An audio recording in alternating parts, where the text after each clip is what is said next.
खुशामदीद कहेंगे आपको इस ट्रांसमिशन में जो कि है अर्ज़ पाकिस्तान और ग्रीनिच यूनिवर्सिटी की जानिब से ये ट्रांसमिशन पेश की जा रही है। अब ब्रेक से पहले हमने इंतहाई अहम उमूर पर गुफ्तगू की, जिसमें हमने बात की कि किस तरीके से हम अपनी उर्दू ज़बान को फ़रोग़ दे सकते हैं, वो कौन कौन सी चीज़ें हैं जिन पर काम करके हम अपनी कौमी ज़बान को फ़रोग़ दे सकते हैं। और उसके साथ ही फिर हमने ये भी बात की कि आज के नौजवानों में शऊर पैदा करने के लिए क्या क्या काम करने ज़रूरी हैं। तो ब्रेक के बाद आज हमारे पास कुछ ऐसे मेहमान मौजूद हैं जिनका यकीनन जिन्होंने पाकिस्तान हमसे ज़्यादा देखा है, पाकिस्तान के हवाले से ज़्यादा जानते हैं और आज के यूथ को हमसे ज़्यादा समझते हैं। हमारी खुशकिस्मती है कि हमारे साथ मौजूद हैं। आप हेड हैं media art and design department के, और बात अगर मीडिया की जाए तो आपकी बड़ी खिदमात हैं इस मीडिया में।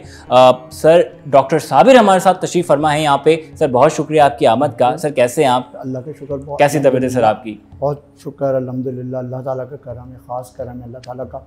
आप सुनाएं आपकी कैसी तबीयत? सर बिल्कुल ठीक, बहुत शुक्रिया आपकी आमद का, हमारे साथ तशरीफ़ फरमा है। मैं अगर तारुफ़ करवाऊँ तो शायद अभी जो हमारे तालिब इल्म हैं वो अभी इनसे वाकिफ़ नहीं होंगे, मगर मैं जानता हूँ कि कितनी दिलचस्पी से आप काम कर रही हैं और कितना आप नौजवानों के लिए काम कर रही हैं। बिलखुसूस अगर बात आपके माजी की जाए तो यकीनन बहुत सारी आपकी ऐसी खिदमात हैं जिसमें आपने नौजवानों के लिए बहुत सारे काम किए हैं, और आपकी यही कोशिश है कि ग्रीनिच यूनिवर्सिटी में भी जितना हो सके इनकी ज़ात से नौजवानों को फ़ायदा पहुँचे और इनके दरमियान, इनके दिलों में पाकिस्तान की मोहब्बत को, उसके जज्बे को मज़ीद बढ़ाएँ। कैसी हैं आप? मिस नम्रा अमीन हमारे साथ मौजूद हैं, और मैं आपको बताऊं कि मिस नम्रा को तो खैर मैं आप देखने वालों से ज़्यादा जानता हूं क्योंकि हम साथ ही रहते हैं और एक ही ऑफिस में हम काम भी कर रहे होते हैं। मिस, मैं अब आपसे आगाज़ करूँगा। पाकिस्तान को 77 साल हो चुके हैं और अब हम देखते हैं कि हमारे जो नौजवान हैं शायद वो पाकिस्तान से उतनी मोहब्बत नहीं करते जितना हम महसूस करते थे, देखा करते थे कि हमारे वालिदैन करते हैं। इसकी क्या वजह है? मोहब्बत करते हैं, ऐसी बात नहीं है कि नहीं करते मोहब्बत अपने मुल्क से। शायद उतने एक्सप्रेसिव नहीं है जितने हमारे वालिदैन थे। हमारे वालिदैन और तरह से पले बड़े थे। ये टेक्नोलॉजी की एज में आज के नौजवान बड़े हो रहे हैं, सो इस वजह से आपको फ़र्क महसूस हो रहा है। But I think we all Pakistanis are very loyal to Pakistan.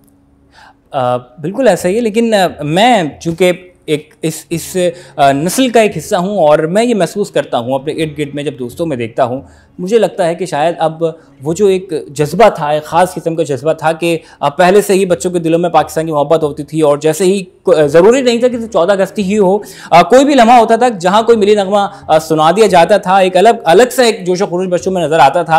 और वो जब स्कूल की बात की जाए तो वहाँ पे बच्चों का अलग जोश व खरोश होता था, पाकिस्तान के हवाले से मालूमात जमा करते थे, तकारीर लिखा करते थे। लेकिन अब मैं देखता हूँ कि शायद वो जो पाकिस्तान पर गुफ्तगू जो होनी चाहिए थी वो नौजवानों में बहुत कम हो गई है। अब हम दीगर ममालिक की तो बात करते हैं कि मैं जैसे पहले हमारे स्लॉट में डॉक्टर एगी मुगल ने कहा कि अब जो बच्चा है वो ये सोचता है कि मैं ग्रेजुएट करके मैं पाकिस्तान से होके मैं ग्रेजुएट होके मैं पाकिस्तान से बाहर चले जाऊँगा और बाहर की इस यूनिवर्सिटी में जाके मैं अपनी तालीम मुकम्मल करूँगा।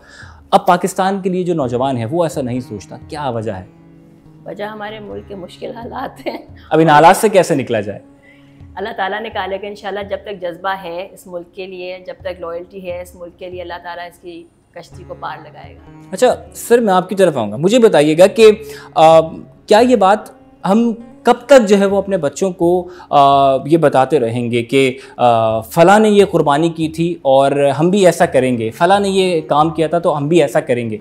सर हमने देखा है माजी में कि हम अपने अजदाद की कुर्बानियों को याद करके उस बात से उनसे तशबीह तो देते हैं, मगर जब बात मैदान अमल की आए तो हमारी जानिब से वो अमल नहीं किया जा रहा होता। हम कहते हैं कि फ़लाँ मकाम पे जो फ़लाँ उस्ताद थे उनका ये किरदार था और यही वजह कि आज तक लोग उनसे फ़ायदा हासिल कर रहे हैं। लेकिन आज तक हमारे अजदाद के बाद से लेके आज तक हम कोई ऐसा नया नौजवान दुनिया को नहीं दे सके कि जिसका तस्करा अब आइंदा आने वाली नस्ल जो वो सुने और किताबों में उसका तस्करा चलता रहे। देखें, ऐसी बात नहीं है। अभी भी पाकिस्तान के अंदर बहुत सारे ऐसे टैलेंटेड लोग पढ़े, जैसे आज ही की एग्जांपल देखिए, अरशद नदीम ने जो रिकॉर्ड ब्रेक किया है, शायद नामुमकिन था ये, अगर ये कोई वेस्टर्न कंट्री में होता तो शायद उसके लिए ये एक मौजज़े से कम नहीं होता। आज से 4 महीने पहले तक उसके बाद जो नेज़ा कहते हैं वो भी नहीं था।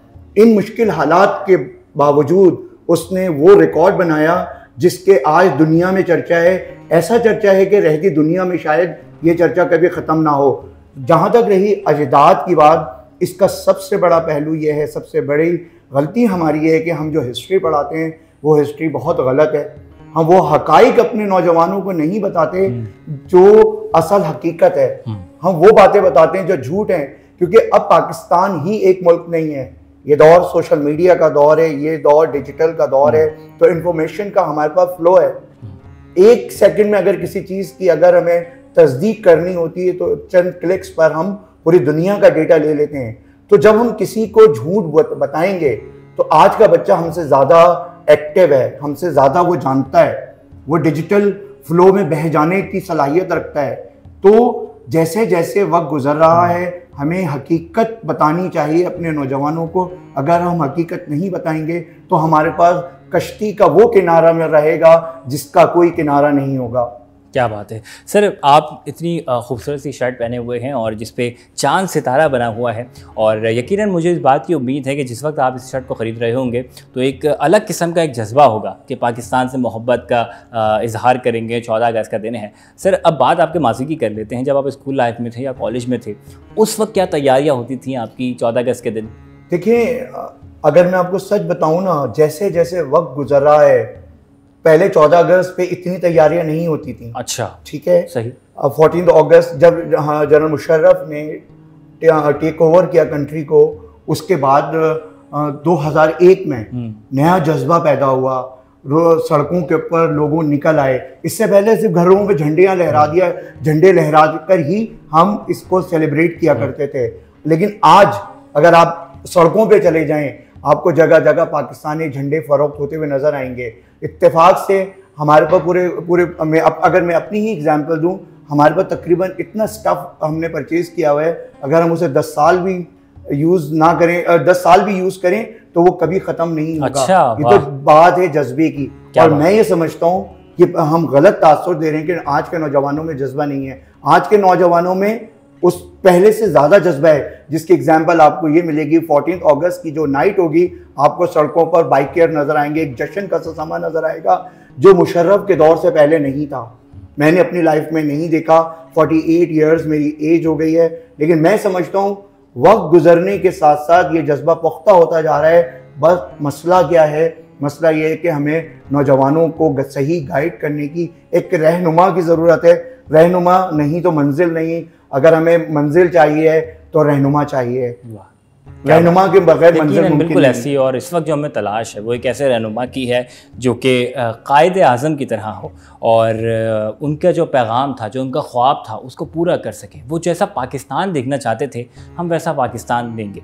और मुझे याद आया कि इसी 14 अगस्त के हवाले से मैंने एक नज़म लिखी थी और उसका एक शेर मैं आपकी समातों के हवाले करूँगा कि कोई तो होगा जो मिसले जनाह उठेगा और आके सोई हुई कौम को जगाएगा।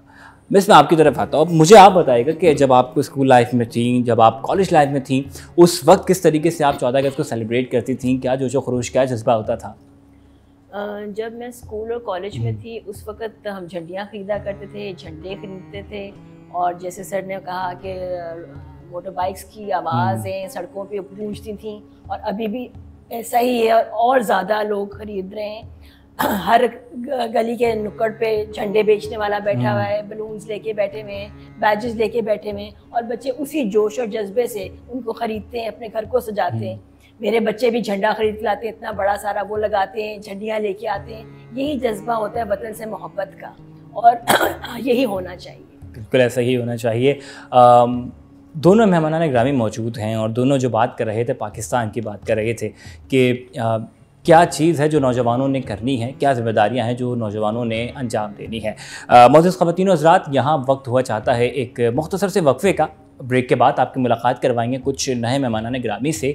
आप दोनों मेहमानान ग्रामी की आमद का बहुत शुक्रिया। आपको एक मरतबा फिर से 14 अगस्त मुबारक, और आपको बहुत शुक्रिया। तो कहीं मत जाइएगा, ये ट्रांसमिशन अर्ज़ पाकिस्तान जारी है।